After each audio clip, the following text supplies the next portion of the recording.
And he doesn't believe me, but I have a feeling his super chat will come right back on as soon as he gets rid of it. I wonder if I can help walk him through the super chat setting.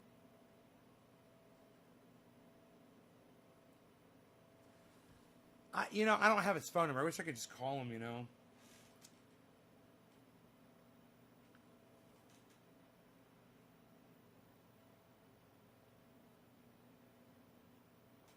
I could find a picture of it and send him a picture of where super chat is. I was just there. I closed all the windows. Anyway, I don't need to be on for this. I'll see you guys later. Take care. Love y'all. You guys are fantastic people. All of you. You're wonderful, fantastic people. You guys have fantastic days, and I will see you guys later. I love you guys. All right? Love yourselves. All right? Take care of yourselves. Bye, guys.